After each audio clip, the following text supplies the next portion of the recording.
अस्सलाम वालेकुम, मेरा नाम है ज़ुहैब भट्ट और आज आप देख रहे हैं ये बनाम सरकार का स्पेशल एपिसोड सानिया 9 मई स्पेशल। सानिया 9 मई पूरी कौम के ऊपर बड़ा तकलीफ़ दे था। सानिया 9 मई को लेके एक तकलीफ़ जो सी है जिसमें पूरी कौम गुजरी है वो नाकाबिले बयान है। इस वक्त जहाँ मैं बैठा हूँ ये जिना हाउस है, जिसे कोर कमांडर हाउस के तौर पे भी आप जानते हैं। जिना हाउस मेरी बैकग्राउंड पे आप देख रहे हैं, एक साल पूरा गुजर चुका है इस इवेंट को और इस इवेंट के बाद बहुत सारी मुल्क में तब्दीलियाँ रूनुमा हुई। ये इवेंट हुआ क्यों, इस पर भी बात करेंगे। हमारे साथ ज़िंदगी के मुख्तलिफ शोबों से ताल्लुक़ रखने वाले लोग हैं जो हमारे साथ इस पैनल में मौजूद हैं, यहाँ मौजूद हैं और हमसे बात करेंगे। इसके अलावा ये सानिया के बाद हमने क्या सीखा, इस पर ही बात करेंगे। हमारे साथ आप जुड़े रहें और अपनी आरा से हमें ज़रूर आगाह करते रहा करें। वक्तन फ़वक्तन हमारे शो के बारे में हमें बताते रहा करें। तो अपने पैनल के पास जाते हैं, उनसे बात का आगाज़ करते हैं। कैसे देखते हैं सानिया 9 मई को?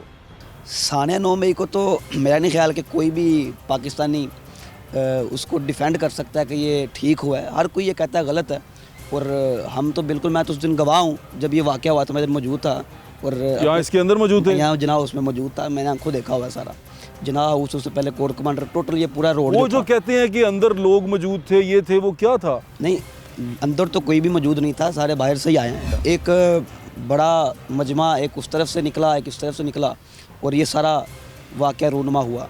अब इसको कोई भी शख्स डिफेंड नहीं कर सकता, ना ही कुछ जमात कर सकती है, ना किसी जमात को करना चाहिए। ये एक ऐसा वाक़या है कि ये कोई मुल्क दुश्मन अनासर ही कर सकते हैं। जो शख्स इस रियासत से, इस मुल्क से प्यार करता है, मोहब्बत करता है, वो ये काम नहीं कर सकता। जिसने भी किया उसको उसकी सज़ा मिलनी चाहिए थी, अगर नहीं मिली अब भी तो मिलनी चाहिए। कैसे देखा आपने 9 मई? जी, इसमें सबसे जो चीज़ है, कुछ लोग कहते हैं ये साना था, कुछ लोग कहते हैं ये हादसा था, लेकिन मैं इसको ये एक मनसूबा कहूँगा जो कि पाकिस्तानी कौम और जो है ना पाक आर्मी या हमारे जो कौमी सलामती के अदारे हैं उनके दरमियान जो है ना दूरी पैदा करने के लिए ये मनसूबा बनाया गया और इसके ऊपर काफ़ी अरसे से प्लानिंग हो रही थी। अच्छा जी जी। और ठीक है, आपको लगता है कि ये बहुत ज़्यादती हुई है? जी जी, ये जो है ना ज़्यादती हुई है। भाईजान आपका नाम क्या और कहाँ से? जी, मेरा नाम जावेद इकबाल कुरैशी है। मैं पेशे के लिहाज से एडवोकेट हूँ और सुप्रीम कोर्ट का वकील हूँ। जी बिल्कुल ठीक है। 9 मई के सानिया के हवाले से 1 साल होने को है, आपने इंट्रो में भी बताया और जैसा कि सवाल आप कर रहे हैं, इससे ज़्यादा अनहोनाक और दर्दनाक वाक़या कोई भी नहीं हो सकता कि हम अपने कौमी इदारों पे और कौमी बिल्डिंग पे हमला करें और आके उनकी सारी चीज़ें जला दें जहाँ पे जना की यादगार मौजूद। कुछ वकील जो उनसे अभी भी उस सियासी जमात से मुंसलिक हैं और वो इस चीज़ को डिफेंड भी करते हैं कि ये तो होना ही था। देखिए जी, वो डिफेंड करते हैं। मैं आपको सच्ची बात बताऊं कि जो इस 9 मई के वाक़े को डिफेंड करता है वो पाकिस्तान का दुश्मन है, वो पाकिस्तान का सज्जन नहीं है। और जो वकला इसको सिर्फ़ अपने सियासी फ़ायदे के लिए इस्तेमाल कर रहे हैं, मैं उनकी मज़म्मत करता हूँ। उसकी वजह सिर्फ़ ये है कि आप पाकिस्तानी पहले हैं और किसी सियासी जमात के रुकन बाद में हैं। और अब आप देखें, सानिया 9 मई के जितने मुल्ज़मान हैं सब इस कोशिश में हैं कि उन पे 780A की कोई दफ़ा लगा के उनको दहशतगर्दी में ट्राई किया जाए, ना कि उनको फ़ौजी ट्रायल में डाला जाए। और इसके लिए बेशुमार कोशिश की गई, सुप्रीम कोर्ट में पिटीशंस फ़ाइल की गई, वहाँ से एक ऑर्डर आया। और मेरा ज़ाती ख्याल ये है कि ये जितने मुलव्विस हैं, फुटेजेस में आ रहे हैं, उनका सबका फ़ौजी अदालतों में ट्रायल करके उनको सख्त से सख्त सज़ा देनी चाहिए, ताकि कानून में किसी भी शख्स को ये जुर्रत ना हो सके कि वो आके दोबारा ऐसी कोई हरकत करे। बिस्मिल्लाहिर्रहमानिर्रहीम। मेरा नाम अली रज़ा नाता है और मैं एक पॉलिटिकल यूथ एक्टिविस्ट हूँ। यहाँ पे मैं यूथ की नुमाइंदगी करते हुए आपके सवाल को इस तरह से एड्रेस करूँगा कि ये जो 9 मई है, ये कोई एक दिन का वाक़या नहीं है, ना ये कोई हादसा है कि चलते चलाते कोई एक्सीडेंट होगा। इसके पीछे कोई बरसों की एक मेहनत नज़र आ रही है। गाए बगाए लोगों के दिल में, नौजवानों के दिल में एक जो पॉलिटिकल पार्टी इस सारे के पीछे थी, इस सारे को मोटिवेट कर रही थी, सारे को लेके चल रही थी, जो भी उनका मकसद था, वो तो कहती है यूथ हमारे साथ है। यूथ इस सारी चीज़ को कैसे देखती है? हाँ, ये असल बात है जिसको डिस्कस किया जाना चाहिए। वो जो यूथ उनके साथ थी वो इस बात पे थी कि मुल्क के अंदर जो बैड गवर्नेंस है, जो भूख नंग और अफलास है, इसका कोई हल निकाला जाए। और Pakistan is a one of blessed country जिसकी मैक्सिमम जो मेजॉरिटी है वो यूथ पर मुश्तमिल है, तो यूथ को उसका ड्यू रिगार्ड दिया जाए।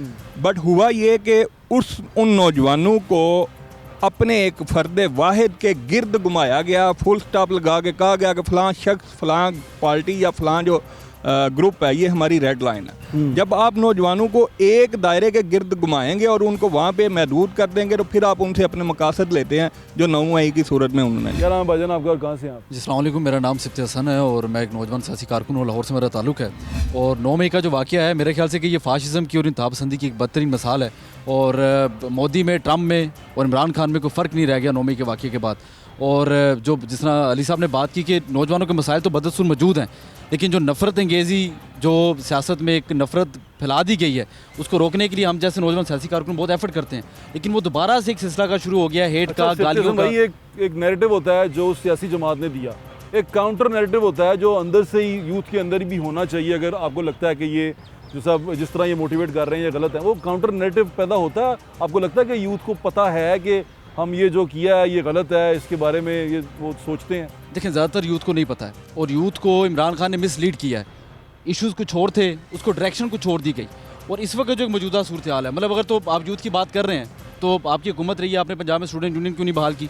आपकी यहाँ पे हुकूमत रही है, आपने कितनी नौकरियाँ जो हैं वो नौजवानों को दी हैं। इस वक्त पिछले पूरे साल में 7 से 9 लाख नौजवान जो है वो मुल्क छोड़ के जा चुका है। वो किन पॉलिसियों की वजह से गया है? वो PTA के सिर पे जो है ना सारी वो बात जाती है। तो ये जो मसाइल हैं सारे ये अपनी जगह उधर ही कायम है। आप अपनी पावर के लिए, आप अपनी ईगो को जस्टिफाई करने के लिए, आप अपने एक एरोगेंसी को जस्टिफाई करने के लिए आपने ये स्टेप लिया और उसका खमियाजा जो अपनी कौम को भुगतना पड़ रहा है। वो नौजवानों की आवाज़ जो है वो मज़ीद आई थिंक उसको जो है ना वो जो पावर थी वो नहीं रही है, उसमें कमी आ गई है। तो ये नुकसान किया पूरे मुल्क की। बिल्कुल ठीक है। आप क्या समझती हैं इस बारे में? जब मैंने 9 मई का वाक़या स्क्रीन पे देखा तो मुझे लग नहीं रहा था ये हमारे पाकिस्तान के अंदर हो रहा है। और जब वो पाकिस्तान की चीज़ किसी और जगह पे दिखाई जा रही है और ख़ासकर एक ऐसी जगह जहाँ कि पाकिस्तान का एक इमेज यहाँ होता है। खातून थी, वो यहाँ पर वीडियो थी, उन्होंने दुपट्टा फेंका पुलिस वाले के ऊपर और वो पुलिस वाले ने उसको पकड़ के आगे ले गया। वो वीडियो देख के कैसा लगा आपको? वो वीडियो देख के ऐसा लगा कि हता कि हमारा जो मुल्क है तालीम का उसका मेयार अभी देखा जाए तो बहुत सारी डिग्रियाँ हमारे पास हैं, बहुत सारी डिग्रियाँ हमारे पास हैं, लेकिन उन डिग्रियों का सिर्फ पेपर में है, यहाँ नहीं है। क्योंकि जो तालीम है वो शऊर देती है। हमारे यहाँ शऊर जो है कम होता जा रहा है, तालीम का जो मेयार है वो ऊपर होता जा रहा है। ठीक है। बहुत सारी वीडियोस काउंटर करने के लिए, एक तो वीडियोस वो थी जो चल रही थी जिसमें ये इसको उसको जलाया जा रहा था, जो हमारे बैकग्राउंड में है, नज़र आ रहा है सबको, इसको जलाया जा रहा था, लोग मार रहे थे, सारा कुछ। एक वीडियो दूसरी पार्टी यानी मुखालिफ पार्टी की तरफ से चल रही थी जिसमें वो दिखा रहे थे कि वो औरत को खींच के लेके जा, वो एक ही वीडियो है उनके पास जिसमें वो औरत को खींच के लेके जा रहे हैं। वो देख के आपको कैसा लगा? क्या लगा आपको कि ये क्या है? तो ये हम पहले से भी इसी बात के कायल थे कि हमारे माशरे में ये जो मादर पिदर आज़ादी दी जा रही है ये उसी का शाखसन है। और ये जैसे हमारे दोस्तों ने बात की है कि ये रातों रात या 9 मई वाले दिन ये वाक़या नहीं हो गया, इसकी पीछे एक मुकम्मल ट्रेल है जिसका हम पहले भी जिक्र करते आए हैं और उसी तरीके से अब मुस्तकबिल में फिर एक कोशिश की जा रही है। तो दूसरा भाई साहब, एक तो वो ख़ातून के साथ जो हुआ और वो हुआ हमारे, ये मैंने तो आपको बताया वो मादर पिदर आज़ादी का एक शाखसाना था जिसके नतीजे में यूँ हुआ। और हमारे नौजवान यहाँ तक कि मैंने नहीं अपनी उम्र में सुना कि या हम अपने नौजवानों को जो तरबियत कर रहे हैं अपनी ऑर्गेनाइजेशन में, अपने ज़हन साजी कर रहे हैं, हमने तो कभी ये नहीं कहा कि ये हमारा मुल्क के अंदर ये हमारा दुश्मन है और ये दोस्त है। ये चीज़ होनी नहीं चाहिए। सोशल मीडिया पे तो एंटी एस्टेब्लिशमेंट, एंटी पाकिस्तान जो सेंटिमेंट हैं स्पेशली एक सर्टन पार्टी की तरफ से, वो बहुत ज़्यादा बिकता है। और बहुत सारे सीनियर जो सहाफ़ी कहे जाते थे, अब तो पता नहीं सहाफ़ी हैं अभी कि नहीं, वो सारे के सारे यही बेच के काफ़ी अमीर भी हो गए हैं। आपका दिल नहीं करता कि आप भी एंटी एस्टेब्लिशमेंट बयानियाँ बेचें?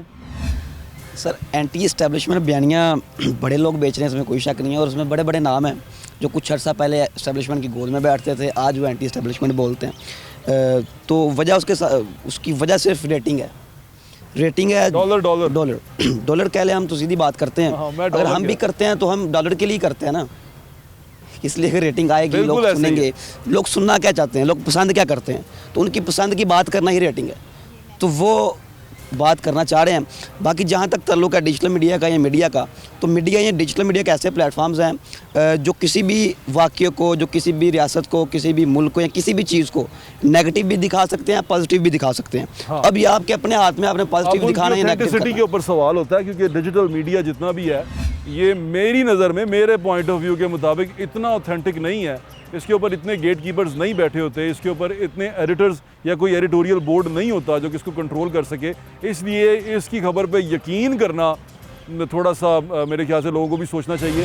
मैं पाक आर्मी लवर्स फोरम का सरबराह हूँ। लवर्स फोरम, हाँ। वाह वाह वाह। पाकिस्तान आर्मी से तो हर पाकिस्तानी प्यार करता है। आपने फोरम ही बना दिया लवर्स का? नहीं, ये बड़ा पुराना फोरम है और ओके। हमने पाक आर्मी के लिए बहुत सारे काम किए हैं। जो ठीक है, ये बताइए 9 मई का जो वाकया हुआ है इसको आप कैसे देखते हैं? सर ये 9 आप कहाँ मई थे उस वक्त जब ये हो रहा था? मैं तो खैर यहाँ नहीं था, अपने बिजनेस प्लेस पे था। सर ये 9 मई का वाकया, इसके पीछे एक पूरी कहानी है। ये जिना हाउस पे हमला नहीं था, ये पाकिस्तान पे हमला था और ये इंटरनेशनल एजेंडा था। इसको बाकायदा प्री प्लान मैनेज किया गया था और तैयार किया गया था। ये तो हम पाक आर्मी को सल्यूट पेश करते हैं कि हमारे अफसरों ने, जवानों ने, हर आर्मी के जो भी रैंक के ऑफिसर हैं उन्होंने इसको बड़े अच्छे तरीके से मैनेज किया। सिफ्ती हसन भाई, अभी एक जो था ना बयानिया था, वो ये था कि मुल्क में नुकसान हो रहा है, मुल्क तरक्की नहीं कर रहा, मुल्क गिरता जा रहा है, मुल्क में बड़ी सारी परेशानियाँ, और उसका ज़िम्मेदार भी इस इदारे को ठहराया जा रहा था।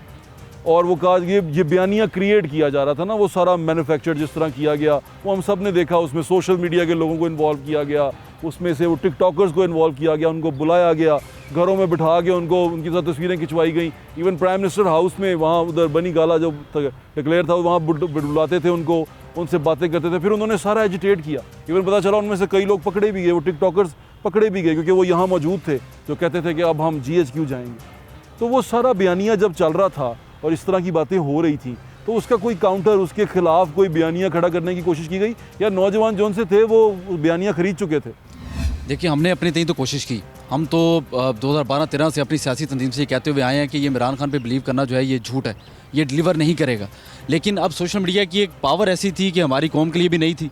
हमने नई नई चीज़ें देखी, नई नई वीडियोस देखी, नए नए म्यूज़िक सुने, स्लो मोशन में आते हुए देखा, फास्ट फॉरवर्ड में जाते हुए देखा, तो हम इंप्रेस हो गए। ख़वातीन भी देखी मेरे यस, जलसे जुलूस हुए, वहाँ पे डीजे चल रहे हैं, तो हम एंटी म्यूज़िक नहीं है, वो एक आर्ट रहना चाहिए। लेकिन वो सारी चीज़ें नहीं थी। अब जब कोई चीज़ नई वोकैबुलरी में आती है इंसान के दिमाग में, तो इंसान थोड़ा सा डगमगा जाता है। तो डगमगाने में झूठ जो है वो पेनिट्रेट किया गया। मतलब आप वो भी याद है कि यहाँ पर इस्लामी टच भी दे दो, यहाँ पर जो है वो मुस्लिम टच दे दो, यहाँ पे थोड़ा सा इंटरनेशनल टच दे दो। अब वो जो टच थे, वो ओपिनियंस जो थी उनके साथ खेला जा रहा था। अब आपने हर तबके को वो टच दे के आपने शामिल तो कर लिया। अभी यहाँ पर उनका कोई नुमाइंदा बैठा नहीं हुआ, ना ही कोई उनको रिप्रेजेंट कर रहा है, तो मैं उनकी तरफ से मैं बात करने की कोशिश कर रहा हूँ, आपसे सवाल पूछने की कोशिश कर रहा हूँ। वो सारी चीज़ें एक साइड पे, लेकिन उनका जो बयानिया था कि हमें कोने से लगाया जा रहा है, हमें वो क्या किया, कॉर्नर किया जा रहा है, और हम जो उनसे हमारे साथ जुल्म हो रहा है, मैं अगर पकड़ा गया तो फलां बंदा जिम्मेदार होगा, वो इस तरह की बातें भी तो कर रहे थे। बट साहब देखिए, कोने पे नहीं लगाया गया। कोने पे जो लगाने की बात थी वो हुकूमत के साथ अगर हम थोड़ा सा देखें कि 4 साल में कारकर्दगी क्या थी। अवाम कह रही थी कि आप डिलीवर क्यों नहीं कर रहे, हम भूख से मर रहे हैं। कोरोना के दरमियान में वो जितने इश्यूज़ हुए, जो एड बाहर से आती रही है, उस पर जब हिसाब मांगा गया तो उस पर उन्होंने वीडियोस दिखा दी। उसके बाद जिसको जब नौकरियां मांगी कि आपने 1 करोड़ नौकरियां देनी थी, उस पर उन्होंने दिखा के वीडियोस दिखा दी। जब बात की गई कि आपने 50 लाख हमें घर देने थे, वो घर पे आपने वीडियोस दिखा दी। अब वो जो कोने लगना है, वो कोने जो लग रहे थे, वो तो आवाम उनको लगा रही थी कि भाई आप डिलीवर नहीं कर पा रहे हो। अब उसका वो अगर बयानिया ये बना रहे हैं कि नहीं, हमें तो इस्टेब्लिशमेंट रोक रही थी, हमें कोई और दूसरी कुव्वत रोक रही थी, तो वो मेरा ख्याल है कि वो सिर्फ एक फजूल सी जस्टिफिकेशन है, इसका कोई तुक नहीं है। जावेद साहब, मैं आपसे इसलिए पूछना चाहता हूँ कि ये जो कुछ भी हुआ 9 मई, एक तो सानिया हो गया, एक सानिया के बाद रद्द-ए-अमल आया जब उन जो थे उसके कल्प्रिट्स थे, उनको पकड़ने के लिए सरकार गई, रियासत ने, कानून ने अपने बाजू फैलाए और उन लोगों को पकड़ दकड़ शुरू की। तो इंसानी हकूक़ के बड़े वो उठना शुरू हो गए कि ये किया जा रहा है, वो किया जा रहा है, और उसमें काफ़ी सारा तकद्दुस पामाल होने की वीडियो भी हमने देखी। जिस तरह सियालकोट में हमने देखा कि रियाना डार साहिबा को साथ वो पुलिस वालों ने बदतमीज़ी की, और इस तरह की चीज़ें बहुत सारी आई। इससे ये नेगेटिव इमेज नहीं गया? जी भट्ट साहब, कुछ हद तक तो नेगेटिव इमेज ज़रूर गया है, लेकिन जब आप किसी एक अच्छे काज के लिए, कल्प्रिट्स को पकड़ने के लिए जब जाएंगे, खुद तो कोई नहीं आके अपनी बाजू देता ना कि हमें पकड़ लें, आप हमें पकड़ के ले जाएं। तो कोई अभी तक भागे हुए हैं? हाँ, काफ़ी सारे भागे हुए हैं, कोई नहीं भागे, काफ़ी सारे भागे हुए हैं। और जो बचे हुए हैं, कोई बेलें करा के बचे हुए हैं, और कोई सिर्फ 780A के पीछे छुप रहे हैं। मैं आपको बता दूँ, अब जो कल्प्रेट है उसको पकड़ने का पुलिस के पास इससे और क्या तरीका है, कौन सा मैटर हम अडॉप्ट करें, जाके उसको पकड़ के लाएं? ज़ाहिरी बात है उसके घर ही जाना है, उसको घर जाके अरेस्ट करना है। अब किसी ने अपने मोबाइल, आपको याद होगा, वो बंद कर दिए हैं, कोई दाढ़ियाँ रख के फिर रहा है, बहुत सारे सेनेटर हैं, सेनेटर साहब बहुत तकरीर किया करते थे, पाकिस्तान की आन, पाकिस्तान की शान। वो 6-7 माह बाद नमूदार हुए और उन्होंने दाढ़ी रखी हुई और पहली दफ़ा उन्होंने पेशावर हाई कोर्ट से बेल कराई। जरताज वो जो वज़ीर है उसको देख लें, वो जो डीजी खान से आई है वो दरजाज गुल, वो भी बैठी रही है, वो भी छुपी हुई थी। अगर आप इतने बहादुर थे और आपने ये सारा काम नहीं किया था तो why you are hiding from the courts, face the courts. आप देखें वो इनकी एक सीनियर लीडर हैं, वो उन्होंने फेस किया और वो अभी तक जेल के अंदर है। मैडम यास्मीन राशिद, वो तो आगे आगे थी, उन गाड़ी की छत पे थी और उन्होंने ऐलान किया कि चलो सारे उधर चलते हैं। इससे बड़ी और क्या एविडेंस आप चाहिए? आप लोगों को प्रवोक कर रहे हो कि चलें आए हम अपने कौमी इदारों पे हमला करें। ये एक जुल्म है और जुर्म है, और कौमी इदारों पे हमला करना इससे बड़ी दरिंदगी की और कोई मिसाल नहीं है जो इस जमात के अंदर की गई है। मैं किसी जमात के ख़िलाफ़ नहीं हूँ, लेकिन हमारे जो वकला भाई हैं सिर्फ टिकट्स की खातिर, सिर्फ MNA और MPS बनने की खातिर दे आर जस्ट वांटिंग, वो कर रहे हैं ताकि हमें कोई एडिशनल एडवोकेट जनरल बन जाए, कोई एडवोकेट जनरल बन जाए, कोई MNA की टिकट मिल जाए, कोई MPA का टिकट मिल जाए। मुल्क का दर्द किसी के दिल में नहीं।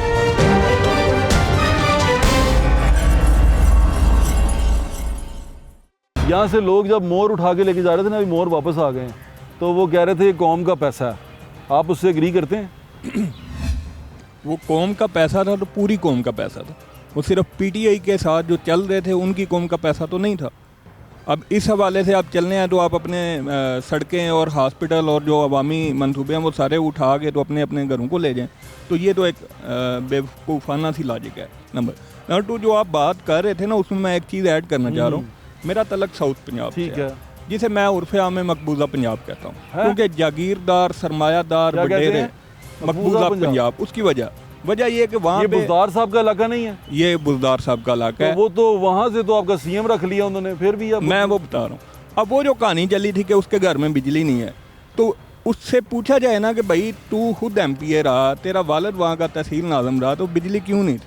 मैं उनके डेरे पे गया, मेरा जाने का इत्तेफाक हुआ जब ये सैलाब आया।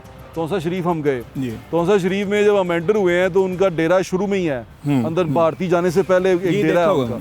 वो डेरे के अंदर हम एंटर हुए हैं तो वहाँ पर पार्किंग इतनी बड़ी थी कि यहाँ से वो वहाँ तक पूरी पार्किंग थी, और प्लस्तर हुई हुई पार्किंग थी, यानी जहाँ लोग वो उस्मान बुज़दार का डेरा था। तो मैं सोचा ये तो कहते हैं हम पसमानदा इलाके से हैं, हम पसमानदगी से हैं, इतना बड़ा डेरा तो मेरे ख्याल से यहाँ CM का नहीं होगा। आप बट साहब मैं आपको दावत देता हूँ, आप साउथ पंजाब का विज़िट करें, आप मुल्तान से शुरू हो जाएं और सारे इजला को थारोली विज़िट कर लें। वहाँ पे जितने जागीरदार, जितने वडेरे जो इन जनूबी पंजाब की तबाही और बर्बादी का सबब बने पिछली दिहाइयों से, वो सारे के सारे PTI की झोली में जाके बैठ गए।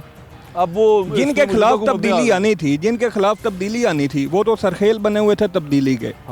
नंबर 1। नंबर 2 मैं मिसालें दे देता हूँ। आप मुल्तान जाएं तो शाह महमूद कुरैशी साहब क्या वो नून लीग या पीपल पार्टी में नहीं रहे? तो वो जो उनके अदवार में तबाही हुई उसकी ज़िम्मेदारी वो एस्टेब्लिशमेंट पे डालेंगे। ठीक है, अब उसका बेटा आ गया ज़ैन कुरैशी, तो क्या पूरे मुल्तान में, पूरे हलके में ज़ैन कुरैशी के अलावा कोई नौजवान था ही नहीं?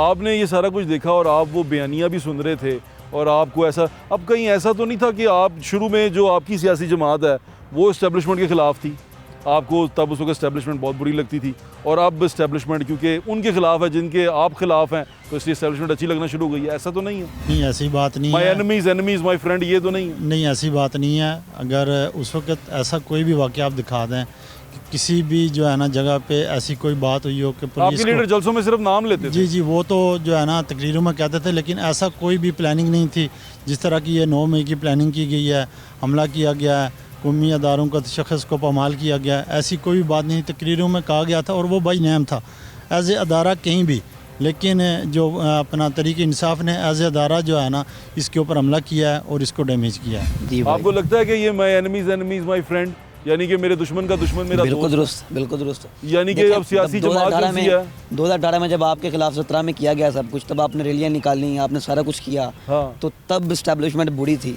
अब इस्टेब्लिशमेंट आपके दुश्मन के खिलाफ हुआ, ये क्या होता है? ये सियासी जमातें क्यों इसको इस्तेमाल करती हैं अपने फायदे के लिए? मफाद है ना, मफाद की जंग है। सारे के सारे इस एक पॉइंट पे इकट्ठे क्यों नहीं होते? क्या वजह? इकट्ठा होना चाहिए। अगर तो इस पॉइंट पे इकट्ठे होते हैं, अगर सबको लगता है कि ये गलत है, तो जब उनको मफाद मिलता है तो ठीक है, जब चीज़ छीनी जाती है तो लोगों को बुरी लगती है इस्टेब्लिशमेंट। भाईजान क्या कहते हैं आप, मेरी इस्टेब्लिशमेंट अच्छी तेरी इस्टेब्लिशमेंट बुरी, ये क्या है? देखें, इस्टेब्लिशमेंट तो वही है जिसके हम सारे मानने वाले हैं, चाहने वाले हैं, मगर मसला ये हम है अपने कि इदारों के मानने वाले और चाहने वाले हैं। जी हाँ, वही असल में तो वही जो लवर्स वाली बात की है, हम सारे लवर्स हैं और उसको बात मानते हैं। मगर बट साहब एक तरफ थोड़ी सी इससे थोड़ा सा हटके मैं एक आपकी इस बात पे कि आप क्योंकि एक मीडिया से ताल्लुक़ रखते हैं और जैसे कि आप टिकटॉक पे या यूट्यूब पे और या आगे पीछे, मतलब कि आपने खुद भी कहा कि इसकी कोई अथेंटिसिटी नहीं है, तो मेरा ख्याल है आपके लिए प्लेटफार्म से ना इसकी डिनाइड आना चाहिए कि ये जो चलते फिरते यूट्यूबर हैं या टिकटॉकर हैं ये हर जगह पहुंच जाते हैं और अपनी एनालिसिस दे देते हैं। मैं इंतहाई माजरत के साथ ये हमारे भाई ने कहा कि मैं भी इधर था। 10 लाख 1 मिलियन फॉलोअर्स हैं, एक तो जो मिलियन बोल रहे हैं followers झूठ बोल रहे हैं, तो हासा भी आ रहा है उन्हें देख के कि की कह रहे हैं यार। और लोग सुन के ना बाद में तो रात को पहले जिस तरह टॉक शोज पे तबसरे होते थे, इनके वीलॉग पे तबसरे होते हैं कि वो फलां बंदे ने किया सी तो झूठ किया सी, क्यों क्या था यही बात। अब ये लोगों को समझाते थक गया पाई झूठ बोल रहे हैं। इस पे मैं ये बात करना चाहूँगी, ये जो लोग हैं क्योंकि झूठे लोग थक चुके हैं, हाँ। लोग कुछ ना कुछ देखना चाहते हैं, क्योंकि जिनको वो सुनते थे उनके पास से भी क्या निकला, उनके पास भी यही चीज़ें, वो भी यही बेच रहे हैं,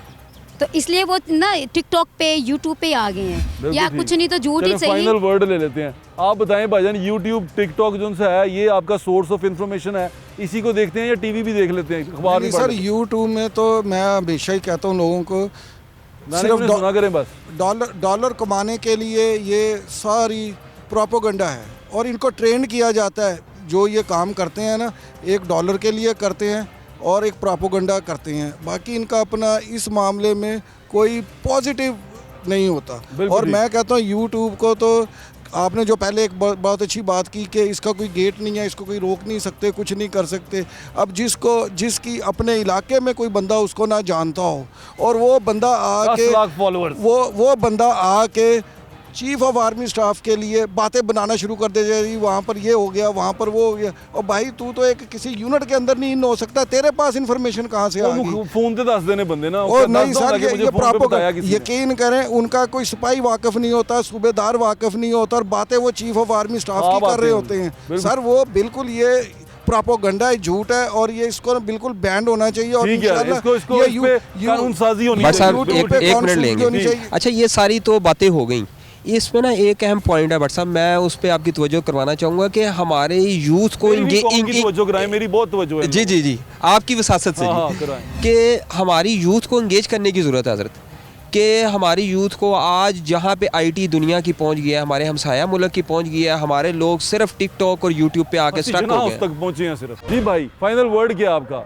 देखिए मेरा ये ख्याल है कि चूंकि हम नौजवान सियासी कारकुनान हैं, यूथ एक्टिविस्ट हैं, तो हमें पैरामीटर ये सेट करना चाहिए कि कौन सी पार्टी और कौन से जो लोग हैं जो यूथ को इंगेज कर रहे हैं वो यूथ को डिलीवर क्या कर रहे हैं। अब जहाँ तक इदारों की बात है तो ये इस बात पे तो सबका इत्तेफाक है कि इदारों को अपनी हदूद में रहकर काम करना चाहिए, चाहे वो अदलिया है, सब उनको अपनी हदूद में रहना चाहिए। हम इसमें एग्री करते हैं, यस हदूद से गुजर के नहीं जाना चाहिए। लेकिन इस वक्त जो सबसे बड़ा मसला है कि आपके पास 67% जो आपकी यूथ की पॉपुलेशन है उसको आप क्या डायरेक्शन दे रहे हैं, उसको आप क्या अपॉर्चुनिटीज़ दे रहे हैं, उसको अगर वो सियासत करना चाह रहे हैं तो आप अपनी सियासी तंजीमों में उनको काम पर जगह दे रहे हैं। अगर तो साहब ने अगर यही करना है कि वादे पहले कुछ और करने हैं और जब बात आनी है तो बात आके फिर जागीरदार का बेटा खड़ा है, फिर सरमायादार का बेटा खड़ा है, तो ऐसे प्रोसेस चलाने का कोई फ़ायदा नहीं है। तो प्रोसेस ठीक करने की ज़रूरत है। जो भाईजान बात कर रहे थे कि बैन कर दें, मेरे ख्याल से बैन सोल्यूशन नहीं है।